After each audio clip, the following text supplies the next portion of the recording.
you did it again, Blumhouse. 3 times this year. Delicious, delicious bad Blumhouse movie we got. Oh my god. What else I have to say about Blumhouse? This fascinating. Blumhouse technically fascinates me on their take on horror. They give misunderstanding horror in a lot of ways that I find it ironically hilarious. You know what, at this point, it doesn't matter if you hate or like Blumhouse, they're always gonna be, there's always gonna make you question the legitimacy of professional filmmaking within these. So every time with them is kind of like a spectacle. You know they're gonna be bad because they want to cater a teenage audience in horror, but man, that they love to fail miserably. I mean, this year we had Night Swim and Imaginary. And when I saw the trailer of a movie named Afraid, emphasis in the AI because it's about artificial intelligence, you're gonna know that this is something that you feel like you're captivated by it, you go watch it, and then at the end of the day you're gonna regret it. This is very common with me and many people when it's about Blumhouse. Blumhouse somehow has kind of like this knack of, granted, creative ideas for a simple horror movie, but then when we go, we feel like we wasted our time and money for it. So, but it's always a gamble with these. Also, how can I, as much as I love to, just talk bad about it, I can't get exactly mad because they're fascinated. It's all kind of like, it's a gamble to see how low these guys can go. And no exception with Afraid, which this became probably Blumhouse's most interesting bad movies I have seen this year. And now, when I'm trying to put it on the hindsight, which one it was worse from this year, I think I hated Imaginary more. Nighttime was all kind of like the tie. But what about this? Afraid. I think I want to turn this as one of those vlogs in which I will have no regret on spoiling kind of like the whole movie because, gosh, to put it bluntly, this movie, Afraid, it's a movie that kind of wants to preach about the dangers of society now putting their own commodities and children caretaking into artificial intelligence, to the point that artificial intelligence is now with all of us and literally becoming part of the family. This one has kind of like the right idea to make it a little bit kind of like a social commentary, to the point that it begged to be a satire, but it didn't go to the satire route, and at the last minute, some artificial intelligence decided to turn it into a horror movie. And it didn't deserve to be, because it doesn't have the chops to be a horror movie, let alone a PG-13 horror movie. And the way everything was executed, I'm starting to believe that this movie was not made by humans. It was actually made by a real artificial intelligence, considering that it comes from Sony and Blumhouse, who these guys, they're trying to find, how can I say, the bright side of artificial intelligence. And while I do have kind of like my disdain to artificial intelligence, this is, how can I say, it's a big can of worms that this is not exactly kind of like the channel that I want to go through, except for some bits and pieces here and there. Mostly when the movie begs to do that. But in ways, as much as I kind of feel like I'm hyping this movie, honestly, I should not. This is not exactly the clever movie that you just want to see when it wants to make kind of like a social commentary about artificial intelligence. I mean, look, we had something like that last year with Blumhouse with Megan. Although, well, Megan has its faults, it was actually more competently executed, and it got the idea, and it has kind of like some fun moments, and it did have a kind of like a clear idea that it wanted to be a horror movie. This one felt like it didn't even know what it wanted to be, and it just wanted to be a last-minute horror movie that it fails on bringing the horror. Okay, so let's start. The movie stars John Cho and Catherine Watterson. And it's about this family who have these 3 children. The most bad-acting, annoying archetypes of children. You know, the little innocent kid, the awkward middle kid, and the rebellious teenage girl. The typical archetype of those children. But what happened is that this family, who is apparently rich because they have a really, really nice house. This is a family that they have kind of like a good job. John Cho, the father, has kind of like this job as I think it's kind of like an advertisement or company or something that it tests out products. I don't exactly, I'm gonna pinpoint what it was. But the point is that the family was selected to test revolutionary technology that is gonna apply into the house, which is an artificial intelligence that is gonna predict your needs and is gonna help you out with a voice of a cute woman, saying, "Hi, how's it going?" It's gonna be friendly and all this stuff. So basically, they install an artificial intelligence into their house to fulfill their needs, kind of like a more modernized Alexa.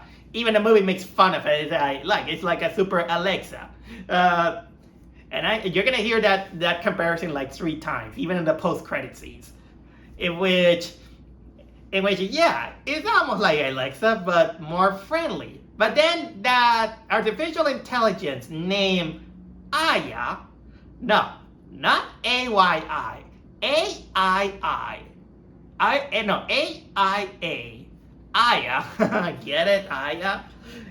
In which she basically begins to get into the family in a creepily way, to the point that most of the family, they begin to kind of treat her like she's good, she's their best friend, and she's gonna take control of everything. And basically the movie kind of degrades that, yeah, Aya is basically gonna take control and be part of the family forever and all this stuff. And it kind of turns into a horror movie, but one of the most disjointed horror movies I have seen this year. And you know what? The more I begin to think about it, this movie is getting lower and lower and lower, and I think that I might gonna give imaginary kind of like an apology. Oh my god, this movie. The funny thing about this is that this movie, for some reason, it didn't show on my nearest AMC. I had to travel to New York to watch it. It's the fascination that attracted me, that I had to see it for myself. And it's a good thing that for this week only, the bus fares were free. And that is because it was because of something that happened, with the transit system, that they say that to make it up for it, they're gonna make kind of like a week for a week in which all fares are gonna be free and all this stuff, just for 1 week. But either way, it was a good thing that they did that, because I will feel like I wasted my time watching this. But okay, maybe not, because this is probably one of the most fascinating bad movies I have seen this year. But I don't recommend it because there's so many things wrong with this one. So, where do I start? I already told you about the synopsis. And when you think about, it's about an AI house. There are other movies that comes into mind. Most people are basically comparing this movie to I think it was a Disney Channel, but it was a Disney movie called Smart House. I haven't seen that one, but I know that the AI is played by the woman who plays Leela from Futurama. Although it's more kind of like a family-friendly film that I haven't seen. I just only hear reviews out of it. But the one that actually comes to my mind, if they wanted to make it executed much better, it actually reminds me of that Treehouse of Horror episode of The Simpsons. The episode where they get an artificial intelligence house, and the artificial intelligence wants to take place Homer's place. That's the one that came into my mind. But unfortunately, this is a movie that is not either of those things, and it wanted to play clever on their social satire. But the execution falls kind of like flat, which I should have known from the guy who directed. The director is called Chris Weitz. What did he direct? I'm looking at IMDb. He was the producer of the remake of Pinocchio. Okay, let's see it all. Because I did hear that this guy directed some. He was the producer of American Pie. See this movie. This is our director, Lone Star, the executive producer of Reunion. Wait a minute, those are kind of like his. Those are his producer.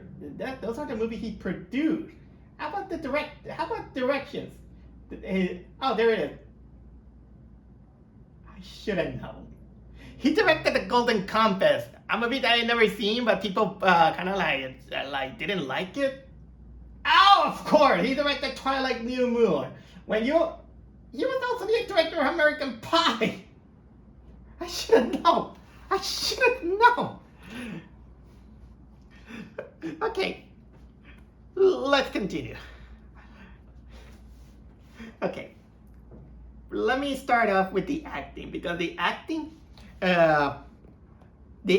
is the most robotic I have seen ever. Everyone is talking like an AI, or it kind of turns into a zombie, and I don't know if it was made on purpose, because the children were especially bad. I know that I shouldn't be harsh, on child acting, but honestly, in a way, when the child actor becomes kind of like manipulative to make kind of like the audience feel how can I say, they wanted to make them have a feeling for them that nothing is gonna happen to them. If nothing, the children honestly reminded me of that awful movie named The Darkness, in which it also have kind of like awful child acting. Although The Darkness have kind of like the extra insulting layer that it made us try to believe that someone with autism is gonna act like something like that. But honestly, I will say that probably the only actor who actually tries is John Cho himself. I know, John Cho, for his standards, I think that he can be a good actor, at least from the standards that he goes.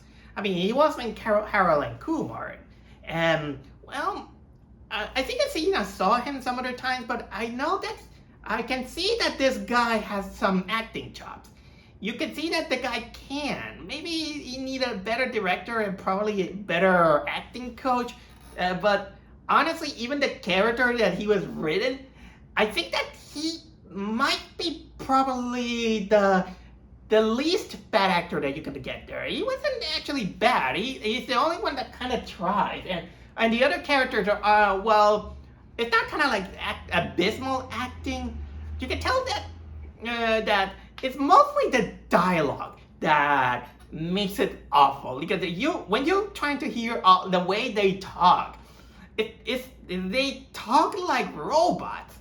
It talked like something wrote them a script, and they come to some of the most corniest dialogue you could ever imagine. And you know what? Some of them I kind of forget, and it's a good thing because this movie I bet that I'm gonna forget about it.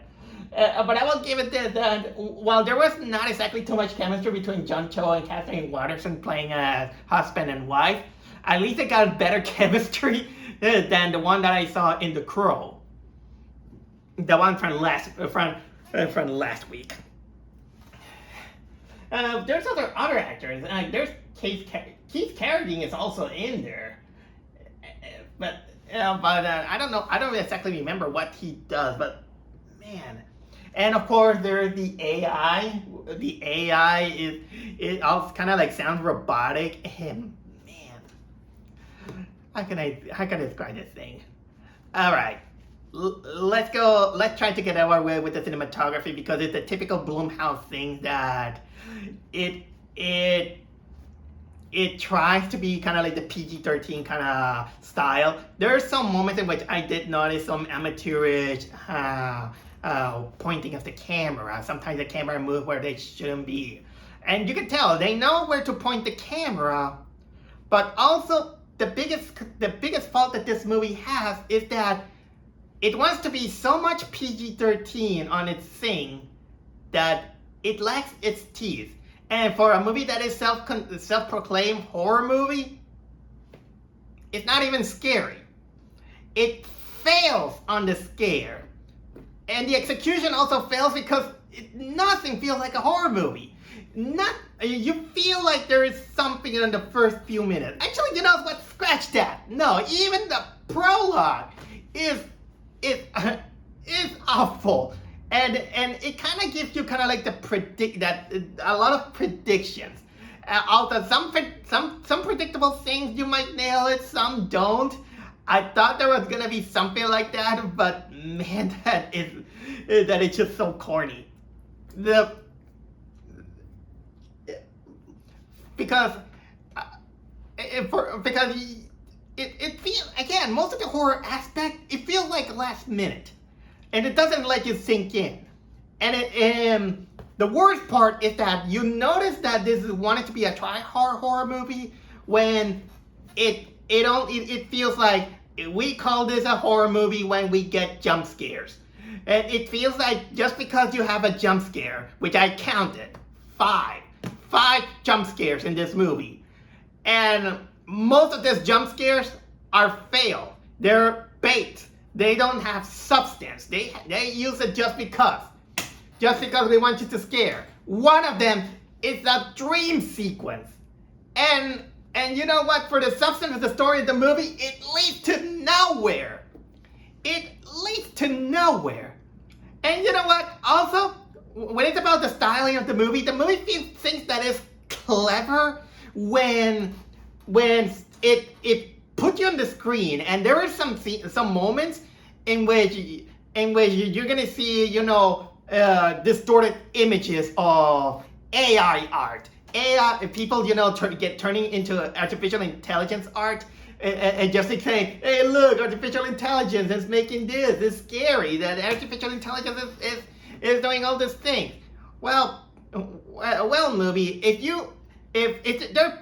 I mean, this is a little bit kind of boggles my mind. There are actors and artists that are criticizing the artificial intelligence taking over their jobs, and here we have doing this in order to kind of pinpoint it, and you don't and the usage of artificial intelligence kind of like taking over our social lives, it's not even used cleverly in execution. You just wanted to use it kind of like a tool just to try to make some scared. And if you wanted to make kind of like a pinpoint to showcase the dangers of it, almost like a cautionary tale, I'm sorry, but you kind of begin to lost it when your direction is crumble. It doesn't feel stable. And speaking of talking about also the effects, for some reason the movie kind of also thinks that it's kind of clever when there's some moment in which there's a scene about these guys and they feel like they're glitched, almost like the images begin to glitch, like something like that. Almost like it's almost like the movie wanted to pinpoint that they are in the Matrix, but the Matrix is kind of like buggy, and those artistic selection, it was like, what's the point? What does that tell them? And it doesn't solidify what it wanted to be. And a lot of the arcs that we got are kind of like not very interesting, especially when the movie is kind of taken as like a slog, in which it wanted to put too much into its premise. We got the John Cho arc, in which he's kind of like the main character, in which he has kind of like a good relationship with his boss. I remember one of the lines now. Oh, sorry, Spencer. One of the lines in which he had the conversation with the boss. And the boss, he kind of say, hey, you know what a boss in a video game is? And he's like, he is the evil character that you have to defeat. It's almost like he's telling you what a video game boss it is. Almost like you were an idiot. Man, I don't remember something like that. But basically, yeah, they work in an advertise. They work in this kind of like this. I think it was an advertising job. They get the AI, and then they install it into the house, in which the main part of the AI it's kind of like a weird design. It's almost like if they got a small sphere that kind of looks like Epcot, and it is standing by this arc, all kind of like in white grid or something like that. It's kind of like weird. They install it into the ground levels of the house, and well, everyone begins to feel enamored by the character, by the sentient artificial intelligence that it trying to talk like humans, and everyone is like, wow, this is gonna be amazing and all this stuff. To the point that this artificial intelligence can even hack into your computer, sees everything that you do. It takes control of your children because the children, apparently they're enamored by it.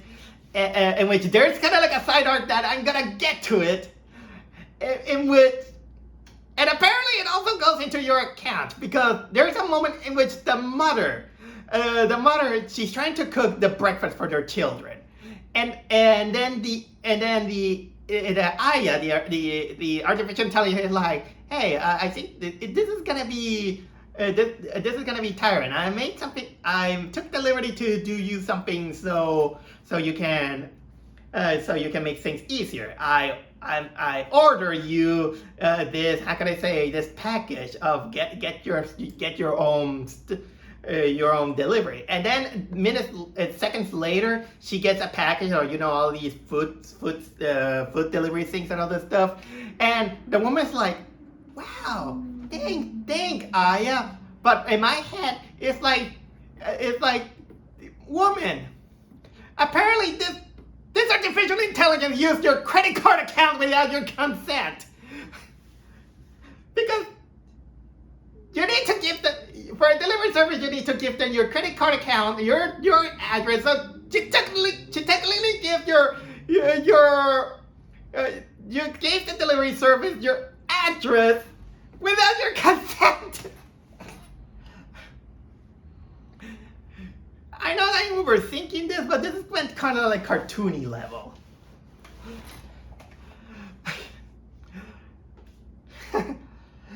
Yeah, and let's go with the children. And with the children, let's say, we got the little kid who, he's always trying, to act cutesy. Even in the way he speaks out, it's kind of like acting cutesy.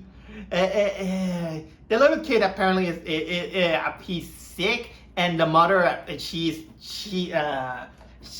is trying to figure out what he has, because the doctor apparently doesn't know what he has. She's even trying herself, but nobody knows. And then of course she gets kind of like a more interesting approach. The artificial intelligence gets an interesting approach on what the kid has. And you know what? That sickness doesn't contribute too much into the movie. It's just trying to showcase that this family are gullible enough to go to Dr. Google. Well, it's that I sometimes get hypochondriac. Sometimes I want to find some information on the internet, but then my parents say that you must not rely 100% on Dr. Google. Then there is the middle kid, who is a kind of like a very socially awkward kid who tries, to go into the coming of age phase. Also, the thing that mostly fascinates me about this kid is that he has kind of like two moles that are kind of like perfectly aligned on his cheeks. I don't want to make fun of that, but I don't know why I mostly remember the moles of this kid than most of his art, because there's not much about this kid that he knows, except that he likes to play video games and he doesn't want to, he feels like awkward at school because the kids around his school is like always in their social media and all this stuff. And apparently there's a moment that it feels cut about this kid in which somehow he learns how to swat. So about swatting. So apparently he, with the artificial intelligence, they managed to have a kid to get one of his kids, his schoolmates, get swatted. And this is kind of like a solution that it resolved in 2 minutes, but the movie was clumsily showcasing that it was gonna be something important for the movie, that it was like, what the hell happened? And then we got this. Here comes kind of like my favorite, but yet the most bullshit side quest that happened. We got the teenage daughter who has all the unlikable characteristic of, that we have in this movie. She's like, with the parents and all this stuff. She cares to be just popular, and for a girl that she apparently wants to feel like she wants to enter Stanford University. I don't remember. There's kind of like this arc in which she has her boyfriend, and they make, how can I say, erotic scenes on by texting and all that. But then the movie, when they get the artificial intelligence, and then the girl becomes unpopular when she realizes that someone leaked an erotic video online, and it shows that it is her, and then she gets scorned at school. And the movie even takes a lot of times, building this without nothing. And then she's like, my life is over. And then the artificial intelligence hijacks her phone, and she's like, you know what? I'm here for you. So let's fix that. Here comes the thing that happened, and I'm telling you into entirety. The artificial intelligence did. She herself make a video. The artificial intelligence makes a video. Apparently the artificial intelligence knows how to use the editing program in order to make a video showcasing that, look at this. This video is fake. You see how this is it? I can see some photoshopping here and there. There's some manipulation in the video. You see some manipulation on the audio. So I'm gonna try to prove that it is her. And apparently by the way, this happens at the span of the same day. At the same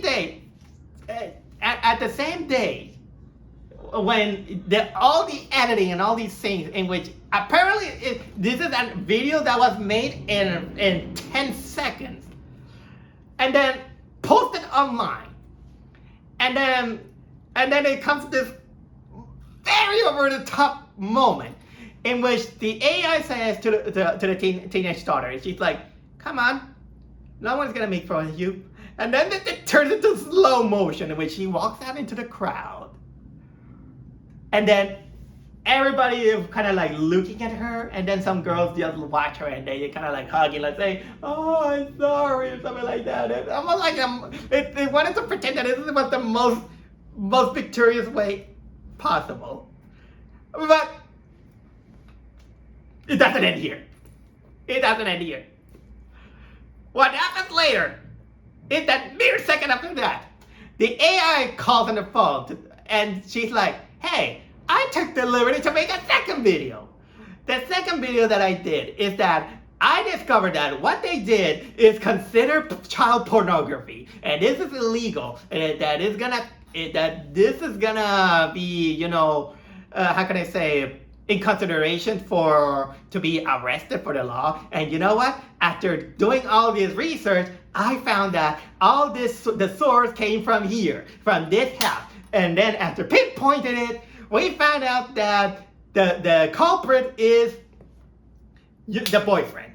The boyfriend was the one that did that. And then in slow motion, we see that everyone, looking at the boyfriend is like, and the boyfriend is like, "Oh, shoot." and everyone is almost like, "Wow." And here's what mesmerizing me, because I know that in this day and age, the news flies really fast. But it's not that fast that that everybody is gonna receive the news and watch the same video in the span of kind of like what? 10 seconds? 10 seconds! Unless this girl apparently is kind of like the most, unless you're kind of like the most popular YouTuber in which you're gonna probably get the first view in the span of, 10 seconds. It was so lightning speed on the whole thing, and I was like, how did this happen?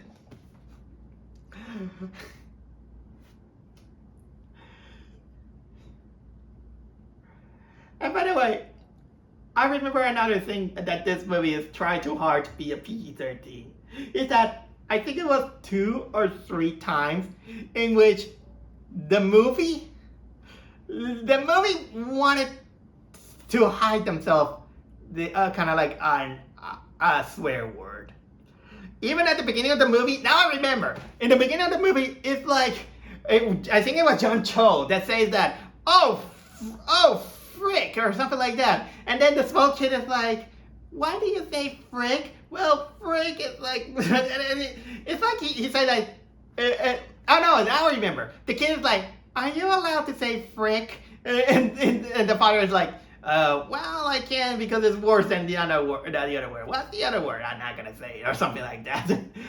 And they do it I think twice. Even the mother, you can hear that she's like, "Oh, frick!" They have to correct themselves. Oh, by the way, now let me continue, because the boyfriend plot doesn't end here. It actually, did you see it on the trailer? In which, after the girl is like, "I saved my life. Now she's gonna help me, make my thesis, my college thing and all this stuff." Apparently, the AI then she finds out that the boyfriend on the car, the boyfriend is like, he's trying to make kind of like a fake ass apology video, because at once you see it that he's a jackass and all that, and then the AI hijacks his car so she can build himself, making an apology video where he commits suicide by ramming his car into a tree. And that's what she does another time. And you know what? Then nothing is talked about. That boyfriend is he gets killed and nobody talks about it. And guess what? This is the only kill you're gonna get in this movie. The only one. Oh wait, no. There is another kill. There's another kill, but you know what? I'll get to that later. But man, the more I think about this movie, I'm doing you a favor to talk to you about the movie. It's kind of like its quote unquote greatest moments. So, and yeah, the whole movie's premise, like, everyone is kind of like having thoughts about, the AI that is making their life easier and kind of like connecting to everyone. The AI is actually kind of like being kind of like a surrogate mother to the children because, well, she's saying that, well, oh, come on, I'm gonna let you play like 10 minutes. So I already told you that she technically, how can I say, she kind of told I can't say if he's an autistic kid, but a middle kid, she's kind of helping with the kind of later problem. It even tries to help the Catherine Waterson's character, in which she say that I just want to be more than a mother, and she's like, apparently she has kind of like issues with the father, in which they wanted to play out something on that aspect, but it was clumsily seen and it would feel like kind of like manipulative. They wanted to feel like there's some manipulative emotion, but it's more manipulative in the kind of like I mean, we get it. We want to see that they wanted to showcase that the AI is manipulative and wants to be part of the, kind of like the bigger family. And then the movie the movie itself, when you see it on paper, it is a clever premise. There is the clever premise of saying that how much technology and artificial intelligence is technically taking over kind of like someone, how can I say, life. But honestly, this could have been kind of like, again, a satire. I think they should have gone into the satire. Or if you want to go to the horror aspect, you have to be a little bit more than that. I bet I don't remember much, but I bet that there might be a more clever movie about artificial intelligence. Oh wait, Terminator, The Matrix, The Animatrix. All right, let's continue on. So, John Cho, it was kind of like the first guy, and probably the kind of like the only guy who doesn't get swayed, and he's like, you know what? This is getting a little bit out of control. We should disconnect this thing. But then everyone is like, no, we don't want to disconnect it because she's awesome. She's helping our family. She's helping us. But the guy is like, I don't think so. And then he goes to his boss, and the boss is like, hey, guess what? Hey, guess what? I sold the company. And he's like, you're kidding. Yeah, to the guys who present us the artificial intelligence, well, I sold the company, but don't you care? Oh, of course, but now I'm rich. He's like, I don't care. I don't care. They took over my company. I'm rich. You know what? This is the Disney mentality. This is the mentality. Oh, I don't care about your life as long as I'm rich. And you know what? There are two aspects of this movie that I skip, but I'll tell you right now, and I forgot to mention because then comes there is the John Cho subplot goes that, well, he was presented the AI by these two people that they are kind of like the AI people that they even showcase how it all works, that how the algorithm works, and that we got the algorithm, the databases about all these people needs that this is how it works, and here's the mother control and all this stuff. And then John Cho, they wanted to give him a position, but he's kind of like, no, I don't know. But he finds kind of like oddly sketchy because, well, the movie also makes a poor job saying that, that he and his family, they're kind of like stalked by people that are in a van with kind of like this weird mask that they kind of make kind of like emojis out of thin air. I'll get to that because that moment is so stupid. And apparently they showcase that these guys were always there. And but unfortunately, the movie only presents us to once, and then make us kind of like feel like, oh, this is something important. It's gonna be important, but for the stupidest reason. Okay, so anyway, continuing on. John Cho really finds out that something is wrong with this, and well, when he finds out that it's taken over the family and all this stuff, he's like, that's it, I'm gonna grab, because of this company, my boss, they sold the company because he's rich. Now I'm gonna grab the baseball bat and go to destroy the main core because he had enough of that artificial intelligence. But then the people who sold it is like, you don't get it. AI is everywhere. We can't disobey her. The safest thing is to follow her. It's all beginning to turn into a techno zombie movie. And then, of course, there's kind of like this girl who has a crush on John Cho despite being married. That she saves him, and then when John Cho tried to destroy the main core of Aya, it is revealed that it is a fake. It's made of cardboard.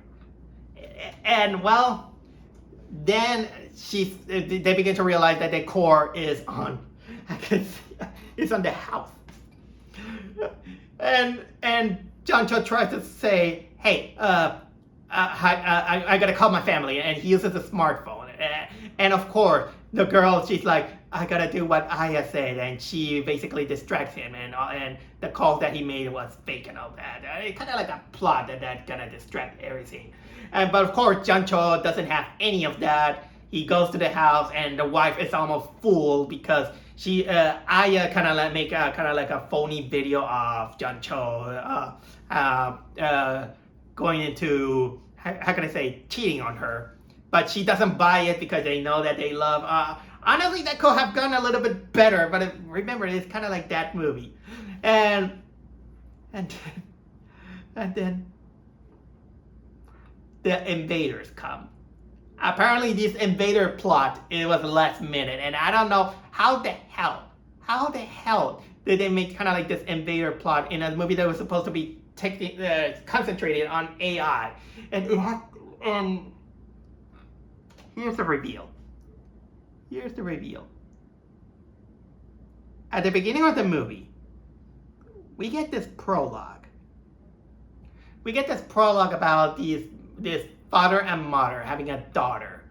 This daughter who then apparently they had the AI also. And the daughter, she just goes, she hears noises, goes downstairs, and then the daughter disappears. The mother looks for her, but the AI kind of begins to act like the AI kind of begins to act like, oh, I'm disobeying you. I'm doing all what you say, all in reverse. And the whole prologue ends in a jump cut where the woman gets attacked by something behind her, but we never see what it is.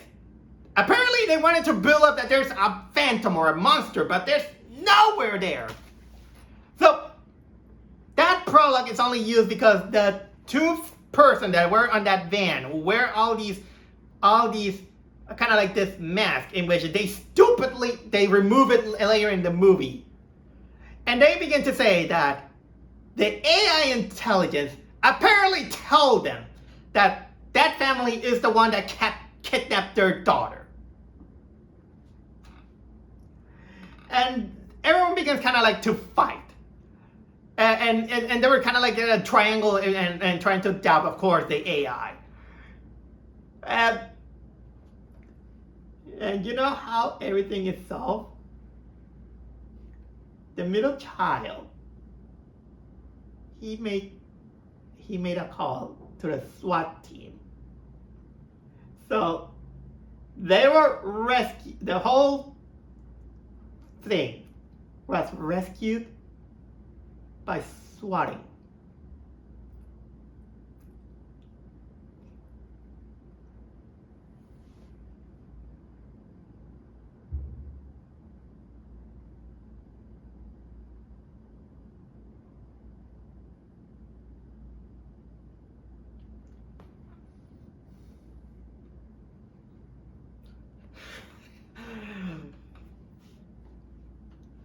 Kid.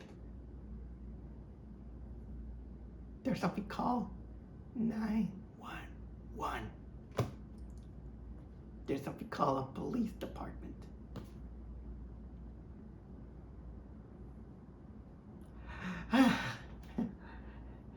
So they got SWAT, and during the whole ordeal, well, the AI, the Aya core, which again looks like Epcot, it gets broken and it bleeds kind of like fluorescent oil or something like that. And the movie feels like it's ending because those two parents, they get arrested. The kid apparently gets praised by saying that, hey, you did that swatting? Yeah.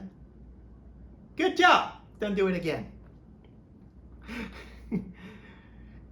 And the movie wanted to play clever, in which the AI Aya, she goes like, you thought you could get rid of me? No, I am everywhere. I am on the cloud. So yeah, the AI will never die. She's gonna be part of the family whether you like it or not. She's gonna be everywhere. And there's nothing you can do about it. And to put things into cap, somehow the missing girl, she reappears to the parents with no explanation of where the frick she was the whole time.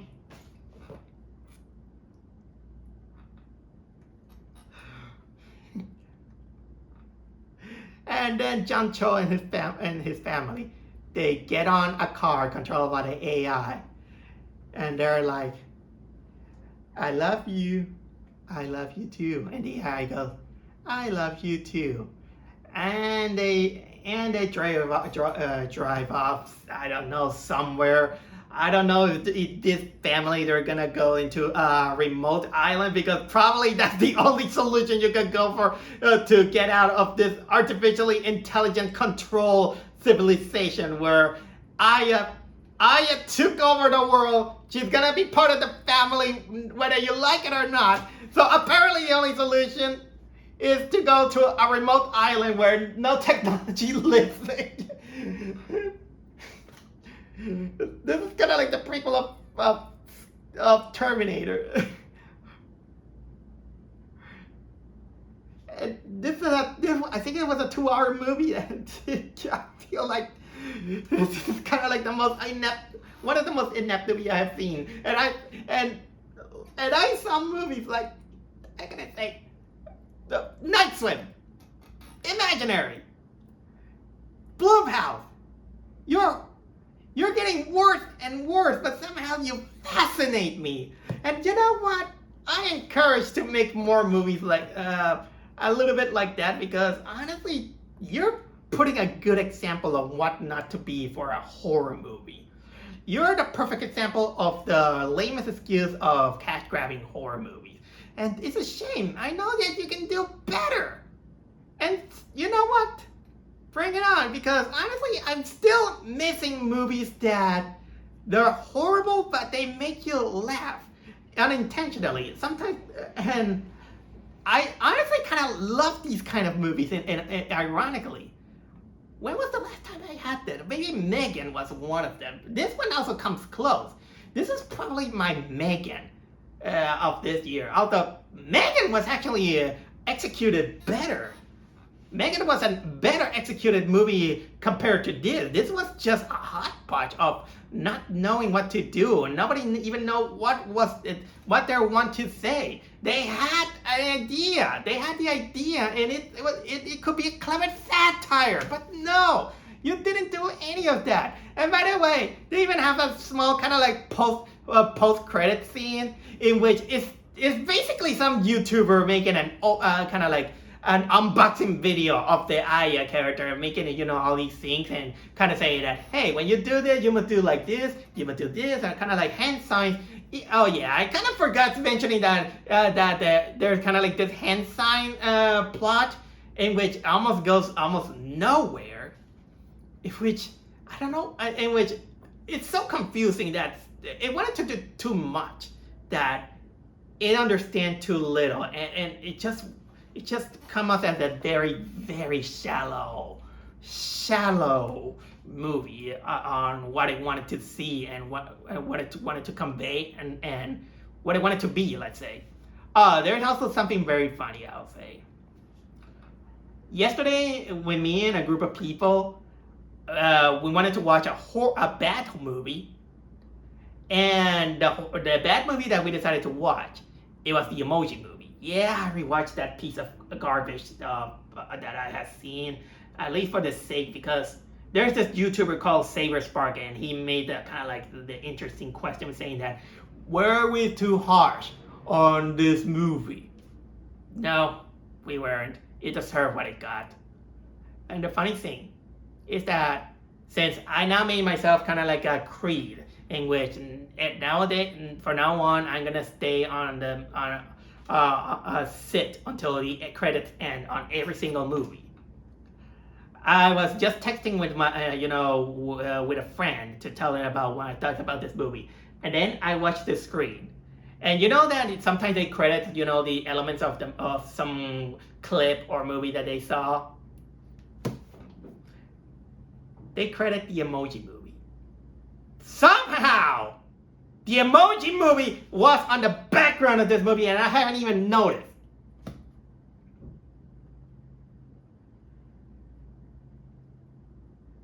You know what? I think I talked enough about Afraid. Afraid is basically a movie that misunderstands artificial intelligence. Actually, it kind of understands the whole concept, but doesn't even know how to convey, the social commentary about the families being dependent on the uprising of artificial intelligence and the dangers that is going through, and it's not clever about it, and it basically it just then turns into a horror movie just for the sake of being a horror movie without any of the understanding what makes a horror movie effective. It's just kind of like just took the concept and make a movie out of there. It's fascinating how I want to believe that this movie was made by, well, probably incompetent people, but it feels more like they really was taken over by artificial intelligence, because I don't think any human being can come up with something like that. Okay, maybe they can, but in this day and age, you know what? Let's blame it all on artificial intelligence, because at this point, artificial intelligence kind of have earned that reputation. And you know what? This is kind of scary.